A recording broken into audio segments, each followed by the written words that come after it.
Este episodio del Life Whispers Podcast es traído a ustedes por McDonald's. Hola, Viviana por aquí, creadora del Life Whispers Podcast, y bienvenida a mi canal. Estoy súper emocionada que estés aquí y que estés a punto de ver un episodio que hice con mucho cariño y estoy segura que te va a inspirar y te va a gustar muchísimo. Recuerda que tenemos un montón de episodios también, así que no te pierdas ni uno. Y nada, vamos para el mambo.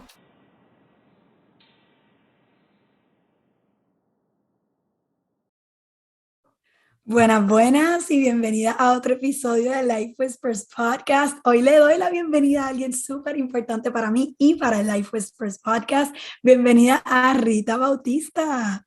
Hola a todas que nos escuchan, es un placer de estar aquí con ustedes hoy. Yay, siento que conozco a Rita. Yo diría que casi todo mi podcasting journey, porque yo empecé a podcast en agosto del 2019 y ya early 2020 te conocí. Eso siento que para las personas que no conocen a Rita, ella es la fundadora de Latina Podcasters Network y ha sido I would say it's been such an interesting journey. Y quiero contarles un poquito a los que no saben esta historia cómo llegué a encontrarme con Rita. Así que para que tengan una idea, en el 2019, en agosto, yo decidí lanzar mi podcast. En ese momento yo me acababa de mudar de Miami. Yo viví en Miami and I started podcasting y me mudé y empecé a viajar el mundo y yo me llevaba mi micrófono y mi computadora para todos lados y grababa mi podcast. Yo no tenía idea de lo que estaba haciendo, no tenía comunidad de podcasters, yo no conocía a nadie que tenía un podcast.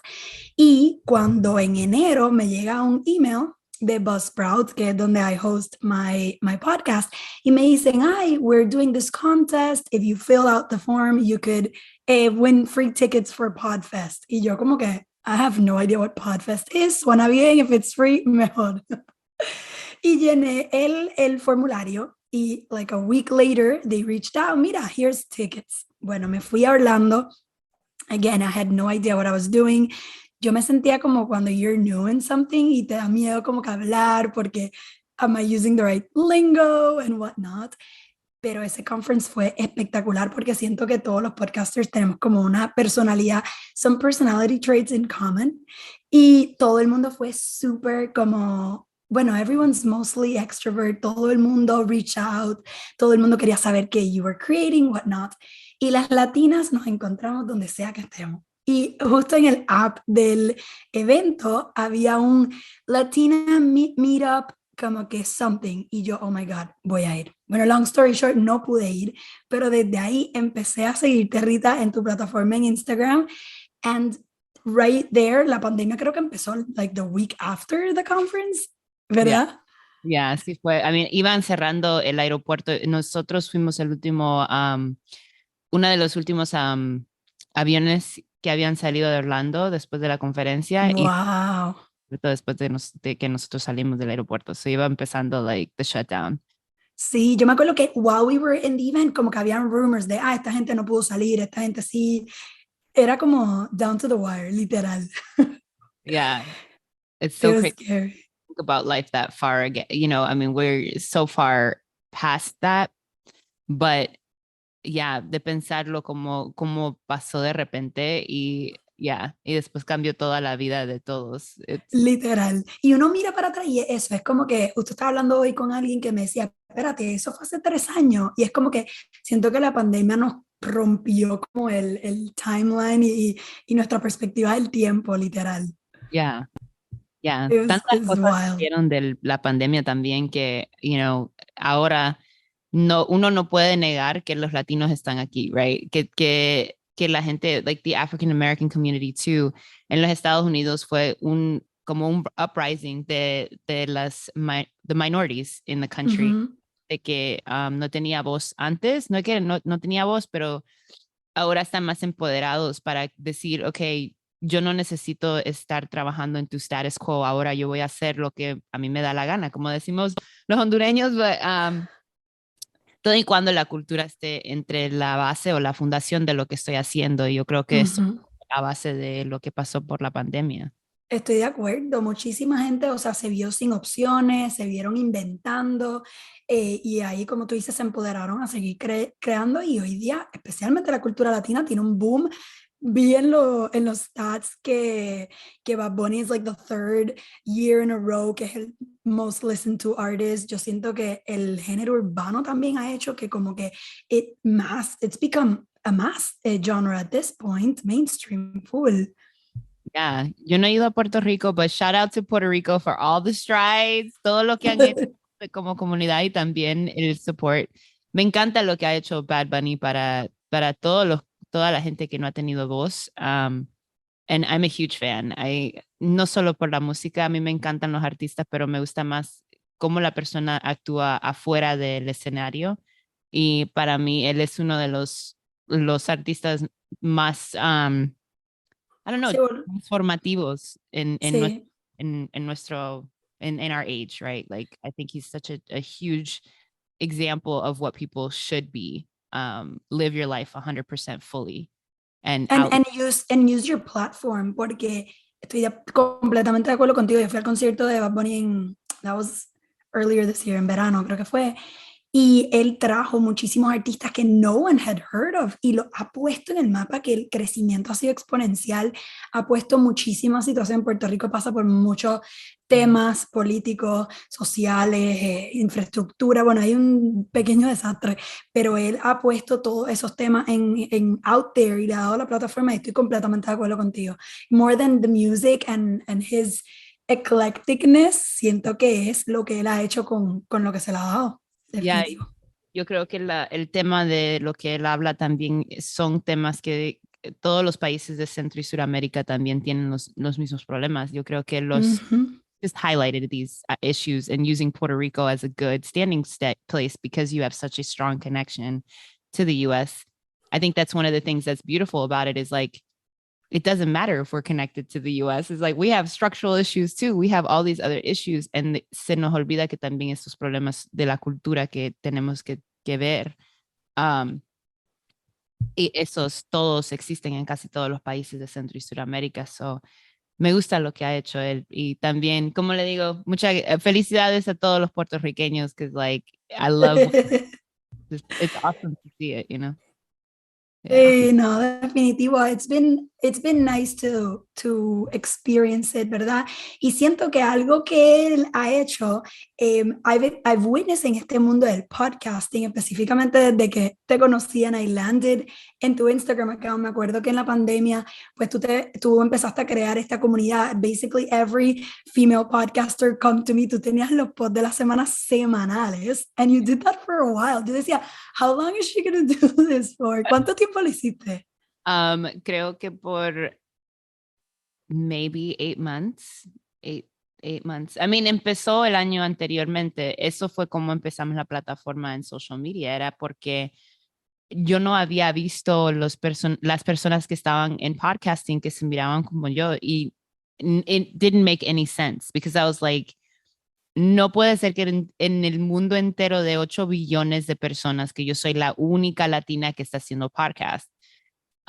Entonces empecé a buscarlas y la forma más fácil de encontrarlas fue por Instagram, porque todos los latinos usan o Instagram o YouTube para usar marketing por cualquier cosa que están usando. So dije yo, ok, si las voy a encontrar con social media. Entonces empecé así y todos los días, al principio era todos los días, estaba poniendo. Wow, aggressive. Yeah, it was really intense. But the thing is I wanted to prove it. Like I wanted to prove that we were here, but we were just not being represented. And I think that's a very powerful thing. Like, you know, en los Estados Unidos a veces antes, no digo ahora, porque ahora nosotros hemos agarrado el narrative y vamos cambiándolo. Porque antes eran que, todos los latinos eran like second class citizens. And it almost brainwashed myself and people who were college educated to think the same thing about our own communities. And that's very damaging. Because cuando uno no cree en su comunidad, it's like you're kind of turning your back on your community, thinking that all the things that we were already seeing in our lives reflected back to us didn't exist in our communities. And that was completely the opposite. So para mí fue cuando yo empecé a conectar con todas estas podcasters latinas, me fui dando cuenta que las podcasters latinas no solo son podcasters, son social media influencers, son doctoras, son, doctorates in university that you wouldn't even imagine that these people are just amazing and have so many different elements to what makes la mujer latina. And it made me fall in love with not just who I was, but toda la gente con quien estaba conectando, porque me di cuenta que nosotros tenemos un poder bien grande cuando estamos haciendo un podcast. Estamos no solamente, not just for entertainment, we are sharing the stories of the future. We are telling our stories, but we're also creating the future through the voice, through the sound, through a microphone. It gives me such pleasure to connect to all of these amazing people that are doing all of these things, because you guys are legitimately creating an encyclopedia of audio files of everything that we stand for. No hablando por toda la gente latina, right? Pero nosotros somos the dramatic storytellers. Nos encanta el drama. Nos encanta el drama, nos encanta ser dramáticas. Cómo hablamos, cómo usamos las manos, las expresiones, todo es parte de nuestra cultura. Pero sí, definitivamente the way we tell stories, y a eso iba, que siento que en el podcast, o sea, el latino tiene eso que tú dices, o sea, es como que esta manera de como, y es porque son las historias que nos contaban nuestros papás de chiquita, es la cultura mexicana y las telenovelas con las que crecimos toda la vida. Las novelas ya de todos lugares, de Colombia, de Venezuela, de todos lugares. Yo creo que mi mamá sabe una novela que la han traducido de árabe a like... Las novelas turcas ahora, Yeah, they're I going know. I'm mainstream. like, what in the heck? Like, but hey, it works, right? And I think that I think what's beautiful about that is it gives a lot of space for that generation to actually connect to podcasts at some point. Yeah. It takes a little while because they're que no saben cómo usar el teléfono, que whatever, pero el momento porque ellos también escuchaban podcasts hace años, right?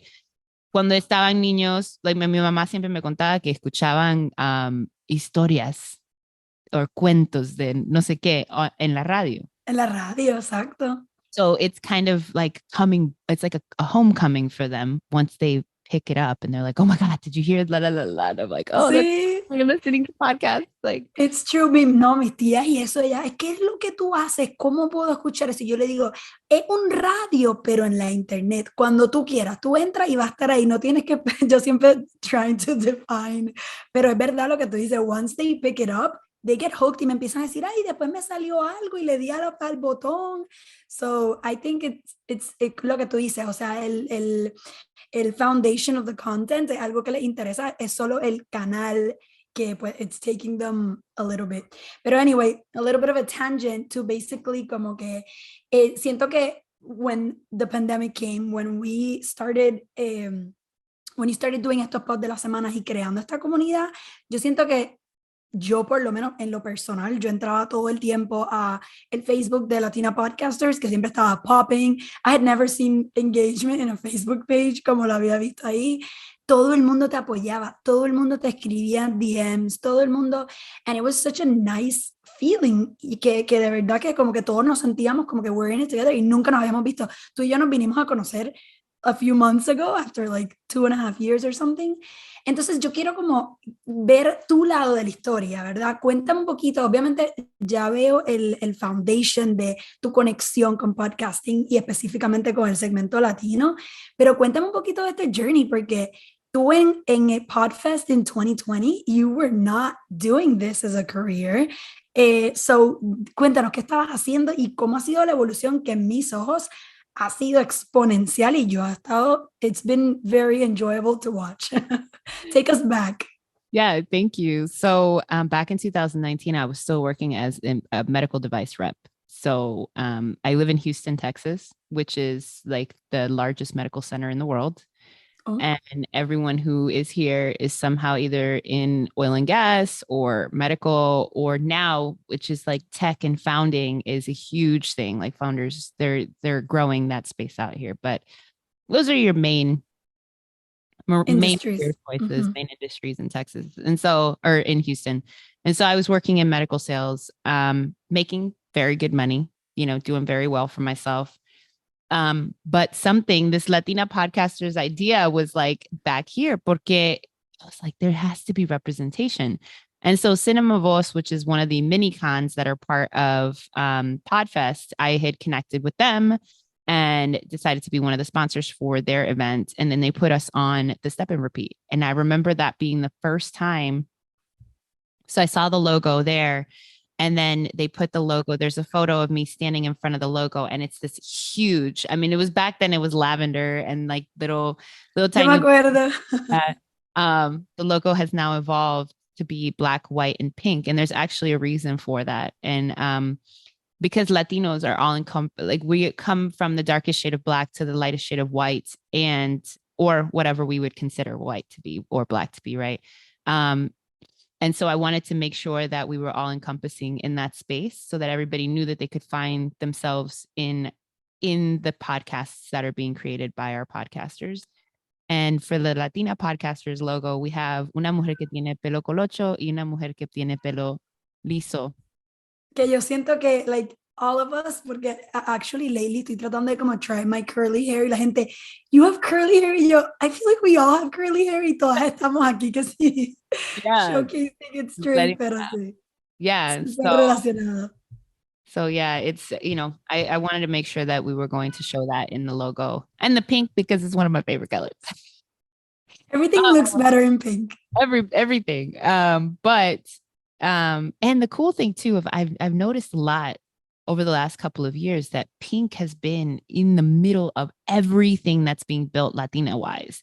Like it is everywhere. And I'm like, oh my God, this is so perfect. And it's like the perfect shade. So it just happened to have happened out to be that way. But anyway, I'm standing in front of this huge sign at Podfest with the Latina Podcasters logo behind me. And I was like, oh, wow. And I remember thinking to myself, I think I just created something really big and I don't know what's going on right now. And so I love that. Yeah, for the first time, I had done the first ever meetup for Latina podcasters, Latinos in general, podcasters in the entire country at Podfest. I did it unofficially, which I didn't even know that you had to have permission from the conference. Long story short, I mean, I think the table had only like 10 people RSVP. We had like 30 people that showed up. Everyone from the Hall of Famer Elsie Escobar, who was a huge catalyst to moving the network forward. And she's been such a great support and help throughout this entire time.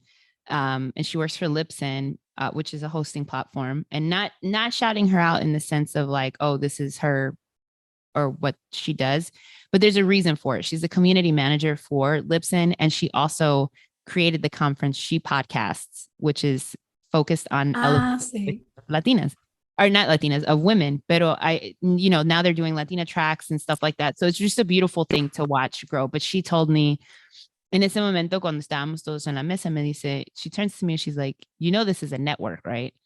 And I was like, that's not, it's just a group, it's whatever. And she's like, no, it's a network. And I'm like, no, it's not, like I'm fighting her.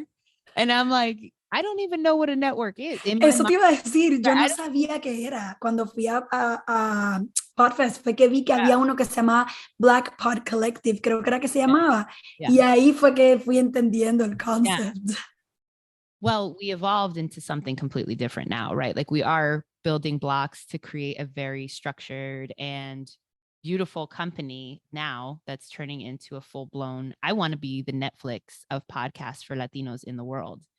And I think that because of the way that I've been able to build out the company and allow for everybody to be involved in the process, it's not going to be as hard as I imagined it to be at first.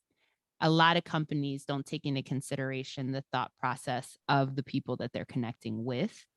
They kind of just put things in place and move forward that way. And I've never really been that way. I've actually been, if anything, an open door, with the podcasters on the network. I have, a WhatsApp. So if you guys want to yell at me or whatever, like it's open communication so that people feel like they're part of the growth process, not like being excluded out of it. Sorry, this is my mascot, Louis. He's the mascot. Louis always in your intro. Desde el principio ha estado. in, the lives and everything, but he's been He's the real co-founder, pero we Yeah. should put the title. We should make it official. Louis. Qué lindo. But yeah, that I want to create something that people can understand, but something that's completely different, that's never been created before, so that we have a foundation that we've built. And I say we, I am the founder, I am the CEO of the company, I am the brain, And Louis. And Louis. But we, as in the input of our people, the input of the podcaster and the talent that connects to us. That's what I mean by we. I like that porque siento que en el caso de como que founded companies already, y es un problema que están teniendo ahora con este tema de this whole like doing things for women but you're not a woman, and doing things for minorities but you're not a minority. Y el problema de esas iniciativas, aunque they come from a good space, es que si tú no estás escuchando y tú no estás en el centro de you don't have to be the part of the minority, pero en el caso tuyo, you're surrounded by everyone. It does feel that way. We can always give you feedback, we can always tell you things, y se siente como un two-way communication. Y yo creo que muchas de las compañías no hacen eso. Y ahí es donde como que yo creo que con esta nueva generación están habiendo esos choques de people don't align with your company values because you don't represent us, and you don't represent us because you don't want to get to know us and understand what we're really looking for. So I think I love that. Y te digo que from our perspective, ¿verdad? Yo que soy un podcaster en el network, se sienta así.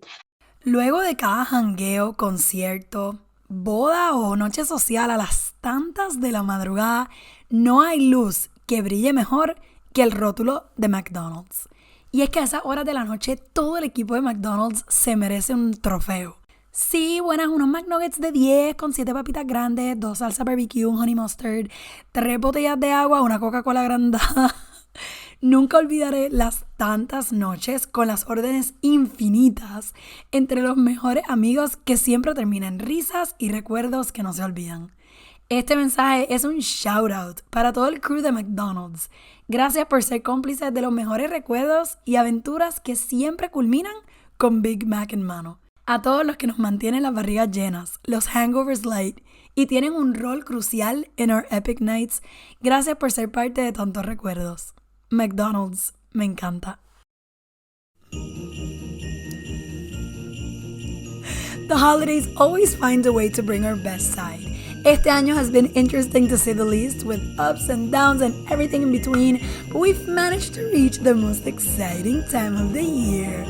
It's time to be grateful y celebrar cuanto más podamos, ya sea en work gatherings or Friendsgiving dinners, gift exchanges, to bonding con el familión, or even just finding time to unwind and watch some Christmas movies con popcorn. Enjoy the magic of the season by surrounding yourself with good friends, family, delicious food, and of course, ice-cold Coke. Coca-Cola pairs perfect with every holiday get-together. Llegó el momento de verdaderamente celebrar lo bonito que nos ha traído el 2022, y en nombre de Life Whispers Podcast les deseo Happy Holidays. Cheers. Yo te tengo una pregunta, going a little bit into you as a person, because sometimes como que cuando alguien te tira la semilla, ya alguien en mi Instagram me escribió por DM, mira, you should do a Life Whispers retreat, y yo, no me tiren estas ideas en la mente because ya lo voy a tener que hacer, ya, o sea. So I want to know, when people were telling you, en el caso de Elsie, this is a network, you had a full-time job, you had a traditional path, como tú dices, para alguien en Houston. O sea, ¿cómo, was it scary? Was it fuel? Como que, ¿cómo tú cogiste esta nueva idea and you moved towards it o sea, quiero saber como que what were the feelings behind this decision making? Yeah, so I think everything is in divine timing, right? The pandemic happened. I joined an accelerator program called the Enya Dream Accelerator that was held by Denise Soler Cajax, who is a movie producer, and she created Proyecto Enya. And she had this Dream Accelerator program. And I remember I won to be part of it, but I had no idea what I was going to do. And I told her, I was like, what you were accelerating? Yeah, I was like, I don't have anything to accelerate. And she's like, hello, Latina Podcasters. And I was like, no, that doesn't make any sense. This is just a group. And she's like, no, you need to explore this. And so like everyone kept telling me like, you have it already there. You just have to explore it a little bit more, because whatever it is that you're creating has momentum, and first it's doing it on its own, which I keep telling people, like, they think I'm lying when I say this, but this company created itself. I did nothing but have curiosity and want to see myself reflected back in the media that I was that I was consuming. That was it at the beginning. And I wanted representation. And, now it's grown into like, host read ad buys and communicating with the podcasters, connecting podcasters. And now we're starting to focus more. Next year is going to be more on like the marketing piece and making sure that we're promoting the podcasts that are already on the network and how we grow out those audiences. But, all of this, as long as I was connecting to those pieces of curiosity and representation and authenticity, like all of it grew on its own. Yeah.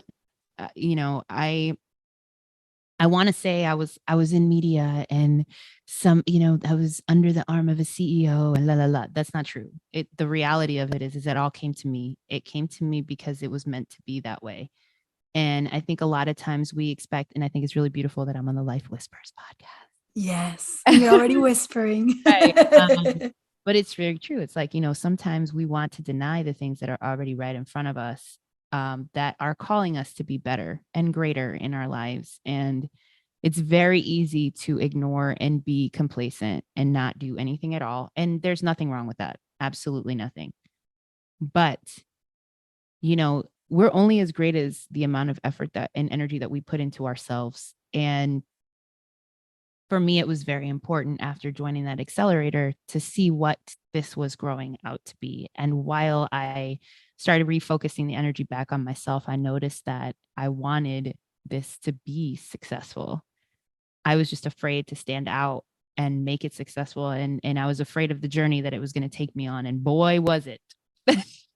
Literal. Yeah. Like, I got fired from my job because of one, I think there were two reasons. I think one was the pandemic, my numbers had gone down. And in sales, the number one thing that they're looking for is for you to produce, which I thought was extremely insensitive during the time of uncertainty. But that's neither here nor there. And I don't blame them for it, because it put me on the path of exactly where I was supposed to be. But the other reason is I think the people in my company were seeing the growth and I wasn't. And I think they were afraid that it was going to overpower my work anyway. So I don't blame them. I'm very thankful for everything that happened in the way it did. But I do see now why it was all happening that way. And like, I'm telling you, most of the time when we have all these butt kicking moments, it's because you're not listening to yourself. Like, it's because you're not listening. It's like, you have to take a moment and sit with yourself and really reflect on what is going on and why is it happening that way? Am I not listening to the things that I'm already connecting to, right? Like why? Is there something that I'm extremely passionate about that I'm not listening to? Yeah. And if you are, life is going to beat you up until you listen. And as soon as I finally fell into it and gave it my all, it evolved into this beautiful thing that it is now. And I'm like so proud. I'm connected to over 46 podcasters. The platform is about to blow up from like, I think we're at about 150,000 downloads. So I wouldn't be expecting anything less than 2 million by February. So, I mean, these are all things that happen naturally because I just genuinely connected to who I was. Me encanta. 100%. Y siento que esa es la parte que más yo he admirado. Obviamente, y si ustedes han escuchado, which you'll listen in this episode to the ads that I've brought, it's all thanks to the network. Pero more than ads, more than revenue, more than a career per se, yo creo que a mí me ha impactado mucho ver cómo tú has cogido esta oportunidad. And literally, I was telling you off record que I'm talking to my accountant, ¿verdad? Y because obviously, but these sponsorships generate money and you have to pay taxes for it. And I look back y el accountant me decía, pero esto, pero lo otro. Y yo, I feel like the network has grown so fast que tú misma lo mencionaste una vez. It's almost like outpaced. Como que las cosas pasan y después tú reaccionas y pasan y tú reaccionas. Y this is amazing. This is amazing porque hay ese belief de que you have to know it all before you start something, de que you have to have it all structured and you need a business plan. Y a veces cuando tú estás tan alineada con tu propósito, las cosas pasan before your eyes and you're like, oh, wait, I need to Yeah, work you on this. figure it out. Yeah. You Sí, know, así que me ha encantado. it's really beautiful. Like I recently have built out a relationship with JP Morgan and Chase, and they looked at the bank account, they've looked at everything, and they're like, oh my God, we need to sit down. We need to get this like structured for you. And I'm like, I don't even have to do it. People are doing these things for me now. And that's the power in what I'm building. And that is a true testament of the things like I had negative $5,000 in my bank account in March. Wow. I just want you to soak that up, right? Negative $5,000 in a business account, which I didn't even know was possible. But the bank believed in me so much that they allowed for me to do that so that I could continue building my mission. There is no other way to explain that other than I legitimately am, like you said, aligned with what I'm supposed to be doing. And I mean, I'm still surprised at how everything is just happening. It's not me, it's the momentum. It's because I connected to the people that I was supposed to connect to. It's because I believe in representation and authenticity. It's because I like the stories that we connect to, you know, like it's all of it. It makes me happy. And so every time I'm happy, it just continues to flow. So for me, it's just, you know, not having a business plan. I don't suggest anyone do that at all. I don't tell you go get fired from your job, but I will tell you one thing. If something is calling you to it, do it, because one way or another, the universe is going to put you exactly where you're supposed to be. And so if you're prepared or not, it will still work out. And like the biggest thing is learning. What I've learned throughout this journey is to ask for help. That help doesn't make you weak, it makes you stronger. To not be afraid to spend the money, because the money comes back to you so much faster. And do everything that makes you happy in life, because that legitimately is the number one thing that creates love and abundance around you. Me encanta. You said so many things. I just interviewed my dad. Yo considero a mi papá ser una de las personas más sabias que yo conozco. And you said so many things that he also said. And I'm going to highlight them a little bit. Lo primero que dijiste ahorita en términos de estos failures, ¿verdad? En la vida nosotros we all have failures, y whether they fire you from your job or things aren't going well o te regaña or you break up with someone, whatever it may be. Él puso, no se puede disfrutar una sonrisa o una risa sin antes haberte secado lágrimas sobre los ojos. And I just want to like add that little quote here because I'm so convinced que eso es tan cierto. Y yo he entrevistado tantos empresarios en este podcast y todos dicen lo mismo, que ya ven los fracasos como algo que está en tu business plan. Ponle que we're not telling people to do business plans, but if we were, failure needs to be a part of it, 100%. And you have to give yourself grace too. It's so funny. Acabas de decir eso, me entró una ganas de llorar because it's so true. Like you have to experience the bad in order to be so grateful for when the good comes, because it does come, but you have to hold on when everything inside of you is telling you like, this is not a good idea. Like you just have to believe so wholeheartedly that what you're doing is going to work out. And I think that's where, like when people go looking for VC funding or whatever, that's what these VCs are looking for. 9 times out of 10, yeah, they want futuristic concepts, whatever. But it's like when Joe Schmo is building out a tech piece for his company, is he going to be comfortable enough to know that sometimes he's going to have to live on ramen when he's bringing in millions of dollars? You know, how comfortable is he going to feel when the momentum is there and when it's not? And is he still going to wake up every day wanting to continue doing what he's doing? Like, even in the days when you're extremely exhausted, there's still something that needs to be done. Are you willing to put in the effort and the work that it takes to do that? And, you know, I don't know, like I went through an intense depression, you know, I was put on antidepressants and I had Adderall. It was a hot mess, like all of it. And I finally decided I was going to let all that go. And I was going to go towards a more holistic lifestyle. in order to heal my body and heal everything inside of me to make sure that I was the best person that I could be, so that when I am facing these challenges, that I'm not running away from them, that I'm going to like literally not be afraid to go into the fire, like, and be like, okay, well, I mean, the only way to sharpen iron is by putting it into a fire. So, there's a quote for this one. ¿Cómo It's se very dice? true. Solo se pueden, like, hay un dicho en español también, defilar el hierro. I can't remember what it is, but it's very similar. Very similar. Yeah, I agree. That's... No, y hay otro tema interesante que él mencionó que es que me encanta que estos dos van a estar juntos, because I think there's so much from one that you guys have in common. Primero él dijo, en los negocios no se mira hacia atrás, and I think it's so, like, what you're doing es como que, okay, I did this thing, seguimos a lo próximo, and that's how you get to the real evolution. It's little steps that take you to the big changes. Pero algo que él mencionó que 100% pienso con tu historia es que a los niños no se le compran los juguetes. And I didn't understand what he said that when he first said it, pero lo que él dice es como que cuando un niño tiene un juguete, un adulto puede venir y decirle, mira, te quiero comprar el juguete por $20. El niño le vale mierda el dinero, porque es su juguete, es lo que quiere jugar.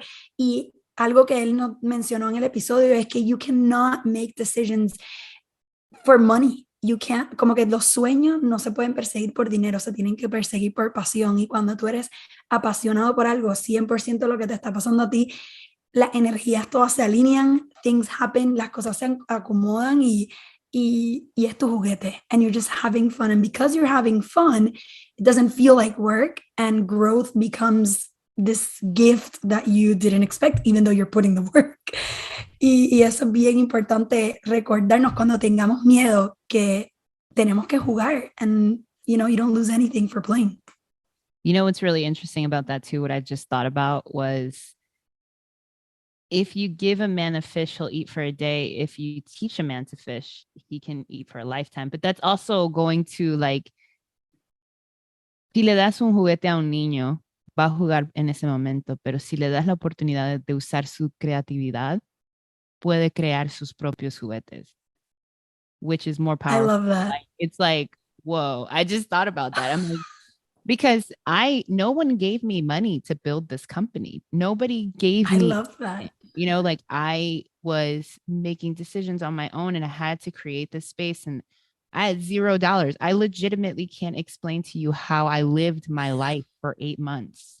I couldn't pay my rent, and I just woke up every day and I was like, whatever this Latina Podcasters thing is, we're just going to make it work, and we're going to figure it out. And I remember the first time I got a check, it was like $1,100. And I was like, oh my God, this is crazy. There's money here. And not even just money. And I also believe that money is not, like, a lot of people think money is a negative thing. It's not. It's when you get yourself wrapped up into the love of money. If the only thing that you're passionate about is the paycheck, the money comes and goes. This money is fluid. It's like water. It's not going to always be in your hands. You can't hold on to it. But you have to understand that the power is in the exchange of energy between the money. Yeah. So, like, if I have one podcaster and I'm exchanging the energy between that one person, it's one thing. But if I have an entire group of people that we're sharing energies with, that now becomes a lot bigger, and the opportunities are a lot bigger. Yeah. And it's because we're sharing with each other, and the money goes back and forth. And like, you can't look at money like, oh, I can't wait to have money. Because if you think that you can't wait to have money, you're going to be waiting for the rest of your life to have It's money. never enough. It's never enough money. Siempre es algo que yo he aprendido también. O sea, at the end. Mm-hmm.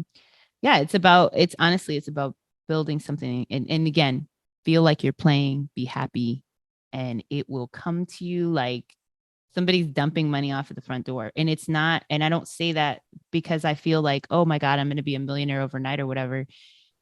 No, I really don't care if I ever make $1 million, even though we've already done it without me doing anything other than creating space for people and legitimately being the forefront in the face of those people and saying, no, and you know, knowing that we will allow people to have their own decisions on what they want to consume and what they're allowing their podcast audience to consume. And so for me, that was extremely important. And ever since then, we went from negative $5,000 to this year, we'll close out at almost $900,000 in less than a year, 11 months. Wow. Increíble. Yeah. En verdad me encantó eso que dijiste. I think we should take it and fine tune it because it's so true. O sea, yo pensando ahora, when you give a baby, por ejemplo, a mi sobrina, yo le doy un juguete, she'll play with it 15 minutes and then I have to give her something different porque ya el attention span como que closes. Yo creo que cuando I had my first job and I started getting promoted, there was 1 year que mi salario increased $30,000 in that same year, pero me subieron de 10 en 10 en 10. Y yo tenía mucha deuda. I don't know what the hell I was doing with it, pero yo tenía deuda y cuando me dieron $10,000 más, yo, vamos a liquidar todas mis deudas. Guess what? By the second raise, I already had debt. And then by the third raise, I already had debt again. Y para mí fue una lección tan grande de que the more money you make, the more you think you can do with the money and the more you spend and the more you get in debt again. Y es como this non-stop, como, you know, es un hamster wheel. You just keep coming back to the realization that it's never going to be enough money. Yo creo que when you take a step back, y precisamente, por ejemplo, ahora con el podcast, yo digo, okay, ahora que tengo este recurso, how do I bring it back so it keeps growing instead of looking at it like, como que, es como, how do I keep building my toy? Es right. Como tú mismo dices, y al pensar así, el mismo juguetito te va a dar más juguetitos y más juguetitos. So I think that's amazing to that perspective. Yeah, to reinvest back in yourself. I mean, you can never lose when you invest in yourself. It's like material things are going to be there forever and ever and ever and ever. And they're great. Don't get me wrong. But there's no joy bigger than to be able to reinvest in yourself and see that multiply. And you're like, whoa, all I had to do was take a step back and legitimately put my energy back into what I was already doing for it to grow. And it's so cool when you get to be the creator of these things, right? You get a chance to really see, like we just had our first event on Friday because my goal was, one, I needed to be able to have something tangible to show these brands so that now we can take the podcasts and bring them to the audiences live. Porque eso es lo que la gente quiere poder conectar con uno, aunque los escuchan a cada rato, son parte de su vida, right? Because si están escuchando a Viviana ahorita, tal vez han escuchado todos los podcast episodes que tienen y te sientes como que tienes una conexión, como que... Bueno, ya me han dicho que I should have a phone or something porque la gente me escucha y quiere como que comentarme de regreso, so I'm gonna have to figure something out. Well, you know, I mean, like Good Pods allows for you to do that interaction with your audience. Right? Shout out, exacto. People go to Good Pods. Es como un social media de podcasting. I haven't talked about it enough. Yeah. Pero es verdad, for sure. But we're going to be working on something for our podcasters. We actually just launched an app called Latina Podcasters Network. It's on everybody's. So puedes ir a Apple or Android y puedes bajar la aplicación y puedes conectar a escuchar todas las voces de los podcasters que están en el network, which I'm extremely proud about because that was my gift to everybody at the event, along with, you know, the goodies that we gave out to everybody. But I was like so proud to see, one, how many people were interested in listening to podcasts. I was afraid because here's the funny thing. Había un mercado aquí en Houston este fin de semana y tantas cosas que estaban haciendo, tantas cosas que iban pasando and everything. And I was like, oh my God, nobody's going to show up. It's just going to be me and the podcasters. And like, I got all this producto Goya that I got to give out to people and all these things and the sponsors. And I was just like in my head. And I finally, the day of the event, I was like, you know what, Rita? Let it go. There's nothing we can do at this point. El que llega, llega porque tenía que estar ahí. And that's it. And so I'm extremely happy about that. And like next year is just going to be insanity because next year no me lo pierdo, pero dime con tiempo para comprar mi pasaje y organizarme. You know, el goal is tener eventos en los lugares donde están los podcasters porque somos on our network. So we want to be able to highlight your voice. So I've been saying I want to go to Puerto Rico for so many years. You know this, I'm like dying. So I think we need to add Puerto Rico too to highlight Life Whispers podcast while we're there. and to bring your audience to, to your podcast. And that's the goal. So now we want to do next year, LA, San Diego, Miami, New York, Houston again, and Chicago, and then Puerto Rico, because we have to, right?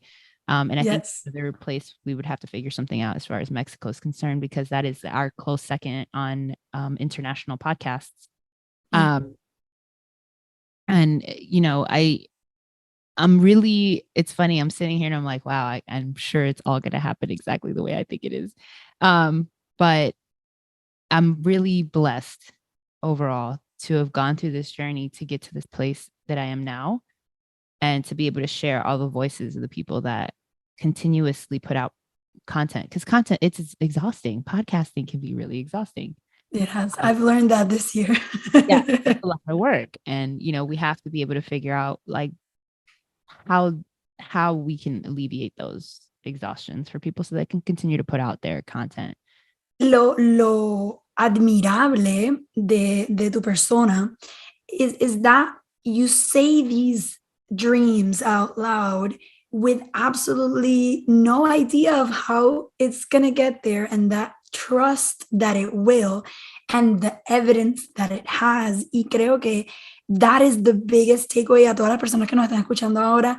Obviamente voy a compartir la información de Rita y síganla en Latina Podcasters, and I tag you and everything, and lo pongo en, ¿cómo que se llama eso? En collaboration, pero I think there's so much to learn from that. Like, hay un poder en nuestras palabras y a veces no las decimos porque tenemos miedo de, well, I already said it, what if I don't do it? Or if I do it, what if it doesn't go well? Or I don't even know what I'm saying, or who am I to say this? Y yo creo que ya me encanta tu historia precisamente porque es esa historia de cero a esta cantidad de logros tan enorme. It's basically evidence for you guys to recognize que atrévanse a hablar así como ella dice, de we're going to go to Chicago and New York and Houston, y así mismo ella decía, we're going to monetize your podcast, y nosotras aquí así, what? Like, how do you even do that? What's a network? Y como you always spoke ahead of your beliefs, and your vision was always como que tan seguro en el futuro, como you were, no sé cómo ponerlo en palabras, pero básicamente you were always so confident about what the idea was and what you could do. Y yo creo que más de nosotros tenemos que reconocer el poder que tienen nuestras palabras, no tener miedo de decirlas, aunque no sepamos cómo lo vamos a hacer, porque las palabras son energía y como tú bien dices, las cosas se alinean. Así que I think that's like a huge takeaway from your story que me encantaría, y ya llevo mucho tiempo que hemos hablado de hacer esta entrevista, so I'm really glad it's happening now cuando Latina Podcasters ha tenido el boom que ha tenido. I think timing was perfect. Oh yeah, and actually there's something that's very special about today too. Hoy es Latina Equal Pay Day. Oh. In los Estados Unidos, it takes 23 months for Latinas to make the equivalent of their white male counterparts. So nos toma 2 años casi para hacer el salario de que hace un hombre americano blanco en los Estados Unidos en un año. Wow. Why is that important? So this is one of the things that I challenge people to look at the positives about this, right? Okay, now we know where we are. So how do we build from here? And the biggest thing for me is making sure that we are retraining our minds to not only figure out how to build our salary, so making sure that we're doing our research, finding out how much other people make. Don't be afraid. It's not a bad word. Stop overworking yourself and not getting paid for the price that you deserve. Also, don't just expect people to know what you deserve, because if that's the case, they're always going to underpay you, because nobody knows what you can accomplish and it's not their fault. So you have to take accountability for that. So from here on out, make sure you're doing the research. And this goes for all of us all over the world. It's not just in los Estados Unidos. It's like, I think if we become more conscious about that and more aware across the board, we have the ability to change the wealth gap for all of us. Yeah. The other thing that I truly believe in, and this is it's been a challenge, a little bit of a challenge, but it's something that I have forced myself to do now, is to redirect the money that I'm spending in brands and companies outside of my house to put that money back into Latinx owned businesses. Me gusta. Yeah. So those are the two things that I want people to take from today, because it is such a magical day for us, because it's not a day to celebrate. It's a day for us to have awareness and to acknowledge that these things are extremely important. But now that you have the knowledge, it's your responsibility to change it. 100%. Yo creo que tú dijiste algo, and I think we can kind of wrap it up with that, is that like when you don't believe in the power of your community, el efecto, o sea, tú y tu intención y tu creencia y tu visión es afectada, porque tú no sientes que pues, yeah, we can build a tribe, but if my tribe can't take me anywhere, then what's the point? And I think it's more than evident at this point que la comunidad latina tiene un poder increíble y que tenemos una necesidad increíble, y we can't be afraid to like use our voice and want y express estos desires que tenemos, porque como tú dices, muchas veces nos quedamos calladas y por eso es que ganamos menos, porque los hombres se callan menos que nosotros. They are very confident, they say the things, pero nosotros, al igual que con nuestros propios deseos de a dónde queremos llegar, we shut up. We stay quiet, and there is no power in that. Recuerden que las palabras son energías, así que I think it's awesome to take this lesson y decir, we have the voice, we have the vision, y we just have to take it where it needs to go. Just have to manifest it. And manifestation is honestly, it's saying the deepest desires that you have out loud. That's really honestly all it is. It's everybody makes it sound like it's all this like, oh, you can sit down and do this, all this, and it's like, that's great. What do you really want? What do you really want? And say it out loud, and don't be afraid. And it might scare you. And 9 times out of 10, it does, because it's so big that you're afraid that you won't accomplish it. But the reality of it is that if you're feeling the desire for it, it's because it already exists. You just have to believe in it. Amen. Con eso lo cerramos. Great ending and great chat. De verdad, Rita, me encantó hablar contigo y gracias por aceptar mi invitation. Muchas gracias. Y gracias a todas. Make sure that you subscribe and rate Life Whispers podcast, y decirle a todas tus amigas, tus tías, tus friends. Everybody should be listening to this podcast because it's beautiful. Gracias, Rita. I'm just going to record that and put it on the end of all the episodes. No worries. Buenísimo. Bueno, gracias a todos nuevamente por sintonizar otro episodio de Life Whispers podcast y nos vemos en la próxima. Chao. ¡Yay! Gracias por estar aquí y ver otro episodio de Life Whispers Podcast. Recuerda suscribirte, darle a la campanita y seguirnos en las redes sociales bajo @life.whispers y nos vemos en el próximo. ¡Mua!